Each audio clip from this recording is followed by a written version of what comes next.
buenas a todos, es un placer tenerlos aquí un día más en el canal de Entendiendo la Fisiología. El día de hoy vamos a ver lo que viene siendo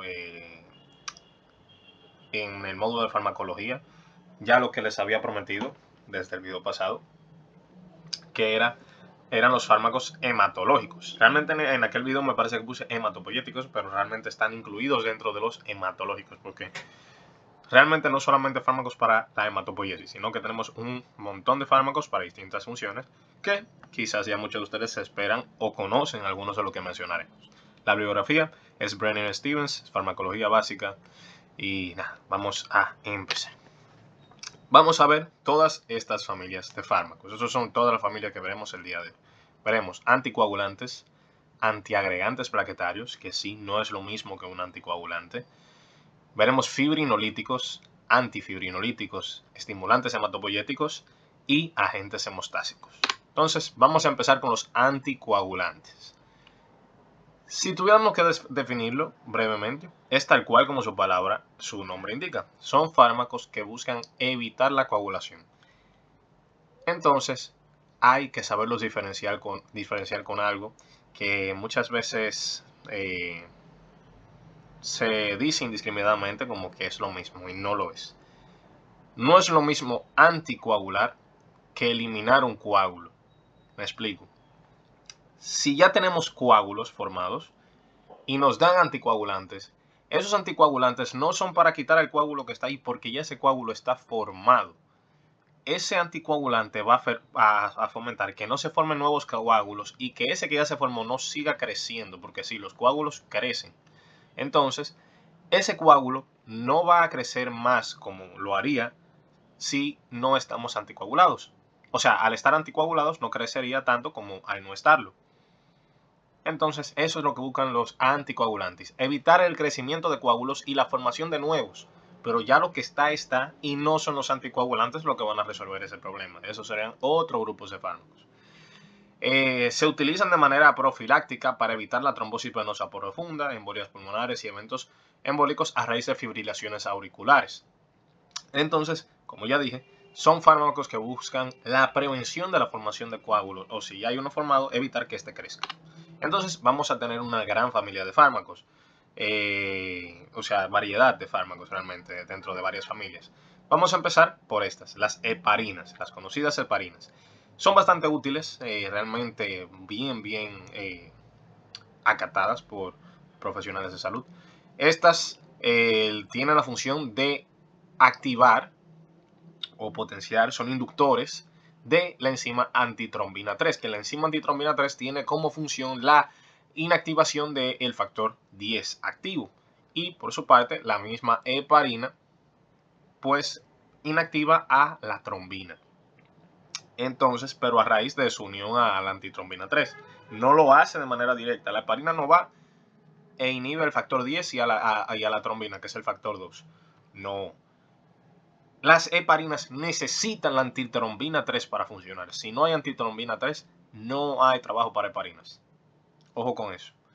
Entonces, ¿qué hacen las heparinas? Pues bueno, se unen a la antitrombina 3. La antitrombina 3 entonces se potencia su acción anticoagulante y se inhibe más rápido el factor 10 activo y el 2 activo. El factor 10 a veces se llama Stuart-Power o Stuart, nada más, si quieren lo pueden ver así en alguna que otra literatura. Y el 2 activo es la trombina, propiamente dicha. Ya el 2 inactivo es la protrombina, pero el 2 activo es trombina.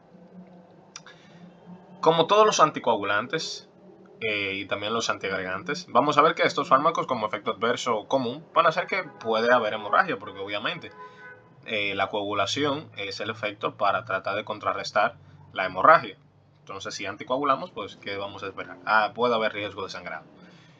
En el caso de las heparinas, igual forma, vamos a ver más adelante que también con la warfarina pasa lo mismo, están contraindicadas en el embarazo por su capacidad de atravesar la barrera placenta, la placenta, y esto entonces puede generar malformaciones congénitas.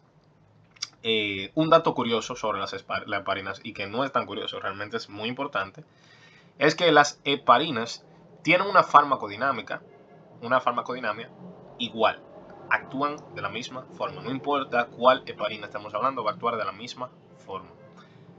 pero farmacocinéticamente son distintas, varían mucho. Entonces, si empezamos con un tipo de heparina en específico y dentro de ese tipo con un subtipo de heparina en específico, no podemos cambiarla. Tiene que ser la misma hasta que se termine el tratamiento. Eso es algo muy importante, porque su farmacocinética es distinta, pero la farmacodinámica es la misma. Ojo con eso. Entonces tenemos tres divisiones dentro de las heparinas. Tenemos la no fraccionada. La primera heparina que desarrollamos es la heparina no fraccionada. Esta es la heparina completa, la molécula completa de heparina. Tiene una función anticoagulante muy potente, pero ¿qué pasa? Esa función anticoagulante muy potente se da a que puede degradar de una manera muy rápida, o sea, permite que la antitrombina pueda degradar fácilmente el factor 10 activo y la trombina indiscriminadamente, o sea, en términos de igual potencia para ambas en nivel de inhibición, ¿verdad? Pero tiene un peligro alto en cuanto hay que monitorear, en el hecho de que hay que monitorear mucho el INR. Por ende, esta requiere un constante monitoreo. Con esta no se manda el paciente hacia su casa. Esta hay que tenerlo ahí, frente a frente. Porque lo que ocurre con esta es que, como ya dije, hay alto riesgo de que ese INR pueda alterarse y entonces llevar a un evento desfavorable y altos riesgos de hemorragia en el paciente. Por ende, no se recomienda mucho esta, o no se suele utilizar mucho, pero todavía hay situaciones en las cuales se podría utilizar. Luego tenemos las heparinas de bajo peso molecular, las más utilizadas, de hecho. ¿Por qué? Porque estas son muchísimo más seguras. ¿Y por qué son más seguras? Debido a lo siguiente. En la no fraccionada tenemos una heparina como, imagínense, no sé, imagínense un látigo. Y que mientras más largo el látigo, pues más cosas podría alcanzar, ¿verdad? Ese látigo. Mientras más corto va siendo, alcanza menos cosas, pero la cosa es que seguían estando cerca, las sigue alcanzando. De manera metafórica, imagínenselo de esa forma. La heparina de bajo peso, entonces, déjenme ver el lápiz aquí si logro dibujárselos. Si la no fraccionada era, digamos que era esta pequeña cadenita y que tenía esta cola. Si el factor 10 estaba más o menos a esta distancia, vamos a imaginárnoslo de manera metafórica así, y el factor 2 activo estaba a esta distancia, pues bueno, esta los alcanza perfectamente a los dos. Por eso esta entonces es la que puede inhibirlos de una manera bastante potente y por ende tenemos el mayor riesgo de sangrado. La de bajo peso tenemos el mismo latiguito, la misma cadena, pero entonces tenemos esa parte del látigo, esa soguita más corta. Entonces nosotros estamos alcanzando el factor 10 todavía, pero la trombina, el factor 2, ya casi no lo alcanzamos. Podríamos, quizás con algo de esfuerzo, pero no lo estamos alcanzando. Por eso las de bajo peso molecular son más seguras que la no fraccionada, porque la de bajo peso molecular inhibe el factor 10 activo, sí o sí, o sea, ese no hay negociación, lo inhibe. Pero la trombina, el factor 2, aunque lo sigue inhibiendo, es muchísimo menos que cuando no estaba fraccionado. O sea que tenemos cierta capacidad coagulativa todavía. Por ende, el INR no se va a ver tan alterado. Y ya el Fondaparinux es como la estrella de todo esto, porque el Fondaparinux viene siendo directamente que tengamos solamente este recuadrito aquí, que es esa pequeña cadena, y tengamos solamente el latiguito hasta el factor 10 activo, que ya esa trombina ni siquiera se alcanza. O sea, este tiene muchísima más selectividad por el factor 10 activo. ¿Por qué? Porque no va a permitir que esa colita, al ser tan corta, ya no puede inhibir, no puede agarrar ese factor 2 activo, no puede agarrar esa trombina. De hecho, el Fondaparinux apenas solamente tiene 5 aminoácidos, lo cual hace que solamente pueda hacer ese efecto inductor de la antitrombina 3 para inhibir el factor 10 activo. Ya luego esa cola de aminoácidos que se tenía aquí ya no va a ser suficiente como para poder tomar la trombina. Por ende, el Fondaparinux es el más selectivo para inhibir el factor 10 activo a través de la antitrombina 3. Aquí le traje unos cuantos ejemplos. Tenemos enoxaparina, dalteparina. Son, pues bueno, heparinas, ¿verdad? Estas son heparinas de bajo peso molecular. ¿Qué les puedo decir de estas? Bueno, son bastante utilizadas, pero todos los riesgos están. Y aparte de todo, aunque no lo mencioné, las heparinas tienen muchas interacciones farmacológicas. O sea, para que entiendan, las heparinas llegan a tener interacciones incluso hasta con el brócoli, la lechuga y brócoli, la lechuga y la espinaca. O sea, hasta eso, para su absorción y demás. O sea, que hasta ahí tenemos interacciones con ellas. Les menciono esas porque son las más curiosas, pero tienen muchas interacciones. En caso de que se requiera dar un antídoto para fomentar la inhibición de la acción de las heparinas, pues bueno, se da sulfato de protamina. ¿Por qué se da sulfato de protamina? Porque la heparina es un ácido. No importa cuál heparina estamos hablando, son ácidas. Y entonces, estas, al ser ácidas, ¿a qué van a ser afines? A bases. Entonces, las bases van a inhibirlas. Ahí viene el sulfato de protamina que viene y es una base, que esa base, pues bueno, viene y entonces, como base al fin, va a ser afín a ese ácido y entonces la inhibe. Entonces el sulfato de protamina por eso es el mejor antídoto para esto, porque es una base, las heparinas son ácidas, se une a esas heparinas y ya queda inhibida. El patrón nominal de las heparinas en su gran mayoría es que terminan en heparina. Son muy fáciles de identificar, terminan en heparina prácticamente todos. Enoxaparina, dalteparina, una heparina no fraccionada. O sea, todo termina en heparina. Es muy fácil de identificar. Pero a la vez, también tenemos una situación, dos situaciones realmente, las cuales son de interés, que son contraindicaciones o efectos adversos más bien que pueden ocurrir al consumir heparinas, que son trombocitopenias inducidas por heparinas. Hay dos clases, está la trombocitopenia inducida por heparinas tipo 1, la HIT1, y la tipo 2, HIT2. La HIT1 es la más tranquilita de todas. Realmente esa es incluso hasta un alivio cuando aparece, porque eso quiere decir que no vamos a tener la HIT2. La HIT1 aparece, eso es clave, en los primeros 4 días. Si aparece una pequeña trombocitopenia, y que ese es otro dato, suele ser leve la de esta, en esos primeros 4 días, eso es HIT1 y podemos estar más tranquilos. Hay que monitorear el paciente, pero no hay necesidad de suspender las heparinas, porque no hay alto riesgo de trombosis, que es el principal problema, y entonces pues está más manejable todo. Y otro dato importante, que esta no es inmunomediada. Ya luego la HIT2, esta sí es un problema serio. Aquí hay que suspender inmediatamente las heparinas, porque es potencialmente mortal, porque hay alto riesgo de trombosis arterial y venosa. Esta aparece luego de los primeros 4 días, o sea, después de ya llegamos al día 5, ya entramos en peligro de que pueda aparecer esto, y hay que estar con mucho ojo. Y en esta sí hay un descenso muy marcado de las plaquetas, ¿pero por qué? Porque esta está inmunomediada. Entonces, esta es muy peligroso, saber eso. HIT 1, HIT 2. Y ahora venimos con la warfarina. La warfarina, en pocas palabras, es un antagonista de la vitamina K. Muchos libros también la pueden ver como dentro de un grupo conocido como fármacos antagonistas de la vitamina K. Estas actúan mediante la inhibición de una enzima hepática conocida como epóxido reductasa hepática, que se encuentra aquí. Esto lo que hace es que va a interferir con los factores de la coagulación dependientes de la vitamina K, que anótenlo ahí, eso se lo tienen que saber sí o sí. Esos factores son el factor 2, el factor 9, ay, perdón, me faltó uno, déjame borrar aquí, no sé si se puede borrar, ok, ahora sí, el factor 2, el factor 7, el factor 9 y el factor 10. Esos son los factores dependientes de la vitamina K. Anótenlo, ténganlo muy pendiente, porque esos son los factores dependientes de vitamina K y son los que la warfarina va a afectar. La warfarina no afecta al 1, no afecta al 3, no afecta...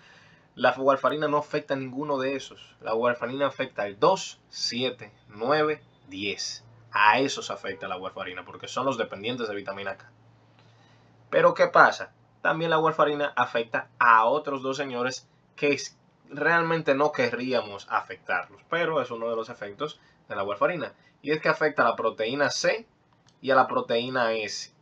La proteína C y proteína S actúan en conjunto como anticoagulantes, sí, mil disculpas, ahí me trabé. Actúan como anticoagulantes. ¿Qué pasa con la proteína C y proteína S?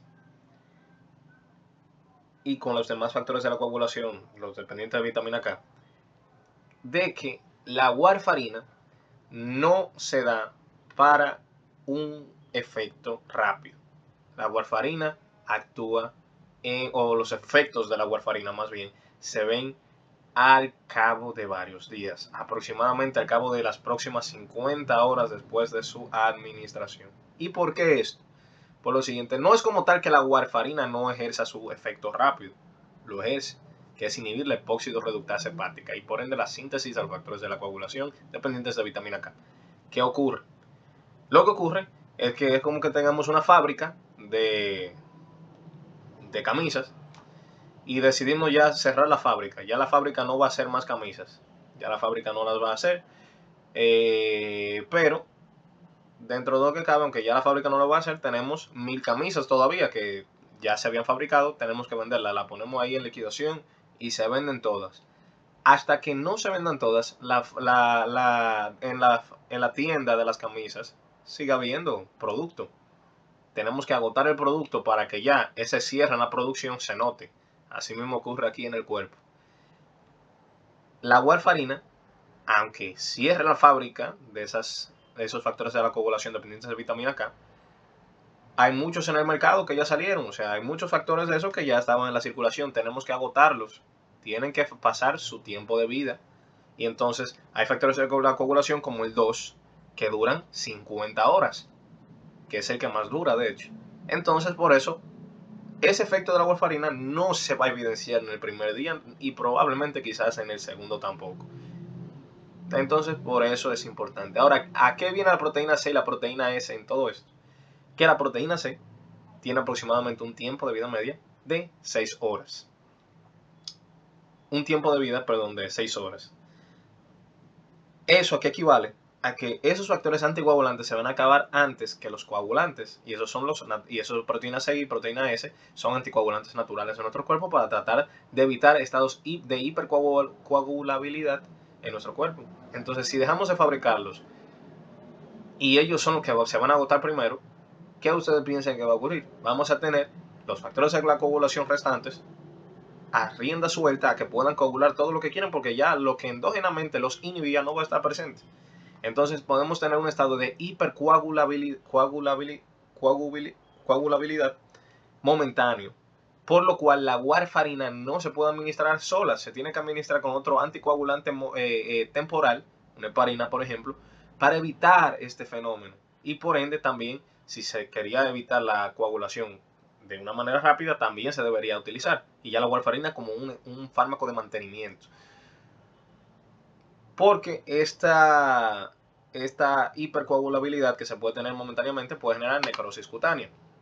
Entonces es muy importante esto y puede afectar no solamente en esa zona, o sea, podemos tener muchos eventos a raíz de ese estado de alta coagulación, pero es lo que les digo. Todo va a verse resuelto si se aplica otro anticoagulante, mientras se aplica warfarina hasta que este ejerza su efecto y ya luego se retira el otro y se queda la warfarina. Se descubrió un dato importante de esta, es que la warfarina fue descubierta en vacas.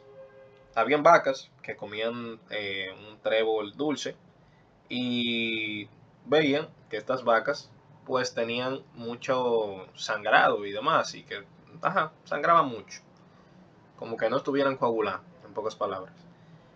Entonces se descubrió que en ese trébol dulce estaba un componente conocido como dicumarina. Es el precursor, es el papá de la warfarina, podemos verlo. Ya luego, refinado y demás, se creó la warfarina, pero ojo, la warfarina, ya cuando se descubrió este efecto, No crean ustedes que fue para los humanos que se creó para las ratas, porque la warfarina, su primer uso intencional fue ser un veneno para ratas, para lo mismo que le ocurría a las vacas, hacérselo a las ratas, que se desangraran, si se cortaban o algo se desangraran.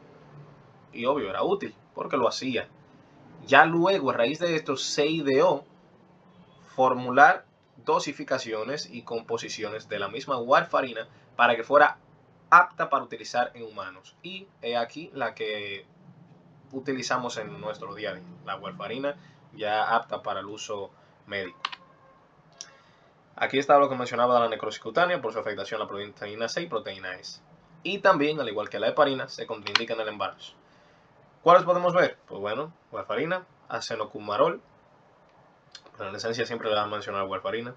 Y dentro de los antídotos tenemos dos. Tenemos o vitamina K, que no suele ser el principal porque es muy cara, y es la fitometadiona, o sea, la vitamina K, es un antídoto para esta. Y también tenemos plasma fresco, porque en ese plasma fresco vamos a tener esos factores que ya no estamos produciendo. Entonces vamos a tener como una reposición. Y esta no tiene un patrón nominal fijo.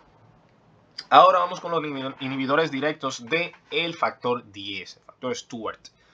El nombre realmente deja bastante claro, creo que no tengo que describirlo mucho. Van a inhibir ese factor y esos entonces van a fomentar esto. ¿Por qué el factor 10 activo es útil al ser inhibido? Porque el factor 10 activo es en la cascada de coagulación, hay que saber que vienen dos vías, una vía extrínseca y una vía intrínseca. Pero esas dos vías tienen, o sea, no me voy a, tengo un video, o sea, hay videos en el canal explicándolas. No voy a perder tiempo explicándoles en este video las dos cascadas, pero tienen un punto en común en el cual convergen y es en el factor 10, el factor Stewart-Prowler.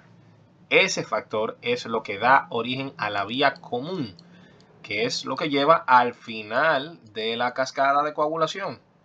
Entonces, si inhibimos ese paso que va a dar el capítulo final, por así decirlo, de esa cascada, pues nunca vamos a tener final, no vamos a coagular. Entonces, por eso es muy útil esto para evitar la coagulación. Dentro de fármacos de esta familia está el rivaroxaban, el apixaban. Y tenemos un antídoto universal para todos ellos. Es conocido como antídoto R o en algunas bibliografías lo pueden encontrar como andexanet alfa. Ese es el antídoto para los inhibidores directos del factor X. Y el patrón nominal realmente es muy intuitivo, porque fíjense que el mismo nombre tiene el número en romano, o sea, tenemos apixaban, rivaroxaban, entonces fíjense que tenemos esa X medio a medio del nombre, o sea, tenemos esa terminación hexaban, pero por si acaso y no se llegan a recordar del nombre del antídoto, fíjense que hasta el antídoto tiene el 10 en romano en el mismo medio, andexanet, o sea, es muy intuitivo de que es para inhibir el factor X, el factor 10. Entonces, realmente, aunque se les pueda olvidar que terminan en xaban la gran mayoría de estos fármacos, solamente piensen en que inhiben el factor 10 activo, entonces tienen esa X en grande en el mismo medio del nombre, indicando que es para el factor 10 activo. E incluso si fuera poco, tienen la X y la A al lado de activo, o sea que con eso creo que no hay forma de perderse. Ahora continuamos con los inhibidores directos del factor 2, igual que los del factor 10. Estos inhiben entonces ahora el factor 2, la trombina. ¿Y por qué la trombina también es importante? Porque la trombina es uno de esos pasos finales de ese último capítulo, por así decirlo, para llegar al final de la cascada. Entonces, si inhibimos uno de los pasos finales, pues no se puede llegar hasta el desenlace final. El principal y más utilizado de estos fármacos es el dabigatran. Lo repito. El más utilizado, el que probablemente les van a mencionar sí o sí, es el dabigatran. Hay muchos más, aquí les traje varios. Pero es el dabigatran el que les van a mencionar. ¿Por qué? Porque es el más utilizado. Sí o sí es el más probable que les van a mencionar. Pero también tenemos argatroban, melagatran, el mismo dabigatran. Les podría mencionar la irudina. Y la irudina, ¿por qué se la mencionarían? Porque es muy curioso de dónde deriva. Porque esa deriva de la sanguijuela. Y como dato muy importante, de todos estos, el único que tiene antídoto que es el dabigatran. Sí, no es como los inhibidores directos del factor X, que era un antídoto universal. Este es un antídoto único para el dabigatran y es el idarucizumab.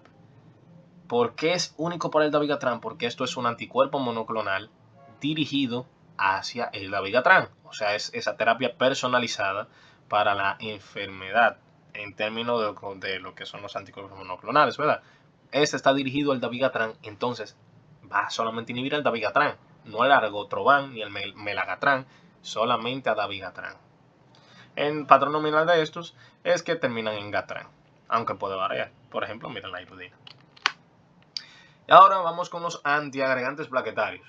Estos, su nombre lo deja bastante bien, pero hay que conocer, también tenemos un video para eso sobre la agregación plaquetaria aquí en el canal. Pero en pocas palabras, las plaquetas tienen que activarse y luego se tienen que agregar, que es básicamente juntarse unas con otras para formar un tapón plaquetario. Estos fármacos van a inhibir esa formación o esa posible coactivación entre plaquetas para que pueda entonces formar ese tapón plaquetario al agregarse. Por ejemplo, tenemos la conocida aspirina, ese inhibidor de la ciclooxigenasa 1 de una manera irreversible, que ya hace esto a bajas dosis en las plaquetas, y como lo hace de una manera irreversible, pues bueno, es bastante útil esta función. Inhiben el tromboxano A2 porque inhiben la ciclooxigenasa 1. El tromboxano A2 es uno de los elementos esenciales para la coactivación de varias plaquetas, de más plaquetas, y pues esa coestimulación y así agregación plaquetaria. Este ácido acetilsalicílico, la aspirina, puede tener este efecto. ¿Qué pasa? Tiene efectos adversos porque, como cualquier AINES, puede generar úlcera gástrica porque no es selectivo por la ciclooxigenasa 1 nada más, ojo con eso. Pero a bajas dosis es donde tiene el mayor efecto antiagregante plaquetario. Luego venimos con los inhibidores del receptor P2Y12, conocido también como receptor para la adenosina difosfato, ADP. Otro elemento coactivador para la agregación plaquetaria. Algunos lo hacen de manera irreversible y otros de manera reversible. El más conocido probablemente por muchos de ustedes es el clopidogrel. El clopidogrel es un inhibidor de este receptor, pero es de una manera irreversible, al igual que el prasugrel y ticlopidina. ¿Qué pasa? ¿Por qué no querríamos inhibirlo de una manera irreversible? Pues bueno, si lo inhibimos de una manera irreversible, tenemos lo mismo que decíamos en un inicio, mayor riesgo para el sangrado. Entonces, quizás no sería bueno, y aparte de todo, para cirugías específicamente, habría que esperar varios días a que pase el efecto del clopidogrel, a diferencia de los demás que son reversibles, que quizás podría para un momento de emergencia ser útil. Ahí entra ticagrelor y cangrelor. Esos son inhibidores reversibles del receptor para ADP. Ticagrelor y cangrelor son los inhibidores reversibles del receptor P2Y12. Y realmente no es difícil recordarse que son estos dos, porque fíjense en algo. Todos los irreversibles, sacando la ticlopidina, aunque como es la única que tiene ese nombre que sale de la regla, pues también es así recordar. Fíjense que los otros dos terminan en grel y los reversibles terminan en grelor. O sea que también tenemos un patrón nominal intrínseco entre estos dos, de que clopidogrel, prasugrel son reversibles y ticagrelor y cangrelor son reversibles. Entonces, por eso también podemos saber cuáles son reversibles y cuáles son irreversibles. Por otra parte, tenemos los inhibidores del receptor GP2B2A. Estos lo que van a impedir es la unión del fibrinógeno para estabilizar ese tampón plaquetario. Esta fibrinógeno que se activa en fibrina, pues fomenta que ese tampón plaquetario se consolide. Y entonces, si inhibimos el receptor para la propia fibrina, pues no se va a unir y eso va a ser un tampón plaquetario algo laxo y que no va a durar mucho. Entonces no se puede estabilizar y no va a formarse propiamente. Ahí entran anticuerpos monoclonales como abscizimab y también tenemos la epitifibatida que hacen eso. Ya por otro lado, estos sí son entonces los que se encargan de que si tenemos un coágulo, lo rompen. Estos son los fibrinolíticos. Como su nombre indica, estos van a lisar fibrina, van a romper la fibrina y entonces lo hacen mediante la activación del plasminógeno, esa enzima que se encarga de degradar la fibrina. Endógenamente es esto. Entonces lo que hacen estos fármacos es inducir la activación del plasminógeno hacia plasmina y entonces degradan esos gránulos, esa fibrina formada. Tenemos una forma recombinante del activador tisular de plasminógeno, que sería TPA recombinante alteplasa, que pues es como el endógeno, porque tenemos un activador de plasminógeno endógeno. Entonces la alteplasa es una forma recombinante del mismo, que ya se elaboró en laboratorio y tiene una alta afinidad por el plasminógeno unido a fibrina. Ojo con ese dato. Luego venimos con tenecteplasa. Ese también es una forma recombinante del TPA, pero este es una forma modificada del propio alteplasa, haciendo de que sea más útil porque es más efectivo hacia la fibrina solamente y tiene menores efectos o tiene más resistencia sobre el factor inhibidor. También tenemos la reteplasa. Esa es la que tiene menor afinidad por la fibrina. Y luego tenemos la streptokinasa. Esto es algo controversial, muy útil, muy fuerte, pero al derivar de bacterias, de Streptococcus, esa streptokinasa, pues podemos haber tenido ya anticuerpos contra ella. Y entonces hay alto riesgo inmunológico al aplicarla. Y finalmente tenemos la uroquinasa. Esta es la más efectiva para activar el plasminógeno. ¿Por qué? Porque la uroquinasa activa el plasminógeno independientemente esté unido o no a fibrina. Entonces, ese plasminógeno libre va a ser activado por la uroquinasa. Y ya luego tenemos los hermanos de estos, o los antagonistas de estos, que son los antifibrinolíticos. Como su nombre lo hace, es lo contrario a los fibrinolíticos. Van a impedir la activación del plasminógeno hacia plasmina. Utilizados también como tratamiento para los fibrinolíticos, o sea, como antídoto para los fibrinolíticos. Entonces, ahí entra el ácido tranexámico y ácido aminocaproico, que me faltó decirle aquí. Fíjense que el patrón nominal de todos estos es que acaban en plaza o asa. Uroquinasa, alteplasa, tenecteplasa, reteplasa, o sea, todos esos acaban en plaza o en asa. En asa, en plaza o en asa. Fíjense, streptokinasa, uroquinasa. Y ya lo que son esas formas recombinantes de TPA, pues acaban en plaza. Alteplasa, tenecteplasa, reteplasa. Son fáciles de recordar. Luego venimos con los factores estimulantes hematopoyéticos. Ahí estos nos sirven para fomentar la formación de células de la línea de la serie roja o serie blanca. Es decir, ya sean glóbulos rojos o neutrófilos, monocitos o macrófagos. Ahí venimos primero con los eritropoyéticos. Como su nombre indica, van a fomentar la eritropoyesis, la formación de eritrocitos, glóbulos rojos. Ahí tenemos formas recombinantes o literalmente lo que es una réplica de la eritropoyetina endógena, que es la epoetina alfa. Hay varias variaciones, también tenemos epoetina beta, que son variaciones de esta para hacerla más efectiva. Pero la epoetina alfa es tal cual nuestra eritropoyetina endógena. Son muy útiles, por ejemplo, en insuficiencia renal crónica. También tenemos darbepoetina, que como ya dije, son más formas de eritropoyetina, pero mejoradas a la endógena. Mayor duración, menores interacciones farmacológicas y demás. Y ya luego tenemos los factores estimulantes de colonias. Estos, y me faltó mencionar aquí, fíjense que todos estos factores que fomentan la eritropoyesis tienen poetina en el nombre. Eritropoyetina, epoetina, darbepoetina, epoetina beta, epoetina alfa. Tienen epoetina en el nombre. Son fáciles de recordar también por esa parte. Ya luego tenemos los factores estimulantes de colonias. Su nombre indica, estos, como pertenecen a fármacos estimulantes hematopoyéticos, como ya mencionamos lo que son de la serie roja, pues estos son de la serie blanca. Estos son para la creación de neutrófilos, macrófagos, monocitos. Entonces, para esto sirven estos fármacos, en neutropenia principalmente, es el uso de estos.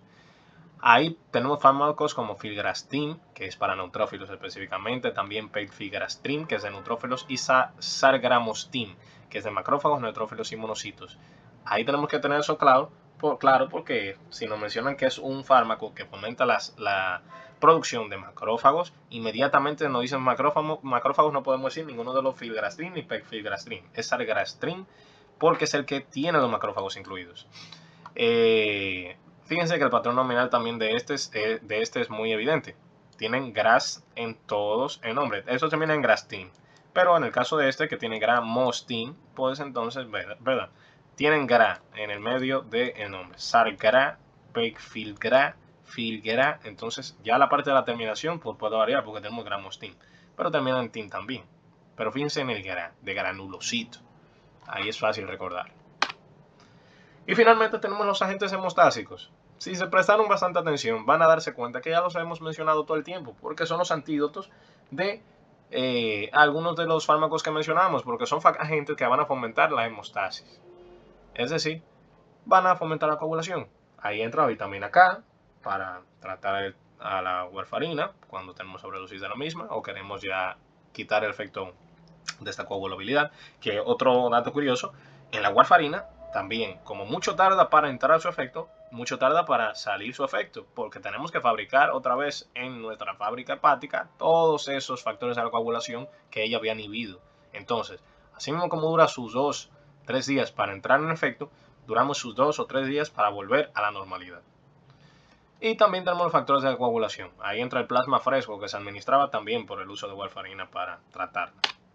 Entonces nada, eso fue todo por la clase de hoy. En la próxima nos vemos con fármacos para trastornos hormonales, que realmente ya hemos visto a fármacos antidiabéticos, fármacos para alteraciones tiroideas y demás, pero quiero hacer este video que recopila y abarca todos esos fármacos a nivel hormonal, no solamente fármacos hormonales como tal, sino para esos trastornos hormonales, que ya de esa manera puede ser útil, pero sí siempre los invitaré a que puedan verse esos otros videos que van a abarcar de una forma más amplia pues de el fármaco o enfermedad específica con su tratamiento. Ahí entra los antidiabéticos, antitiroideos, que me parece que esos son los únicos dos que tengo que tienen que ver con la parte hormonal. Entonces nada, eso fue todo por el video de hoy y nos vemos en la próxima. Espero que hayan aprendido mucho.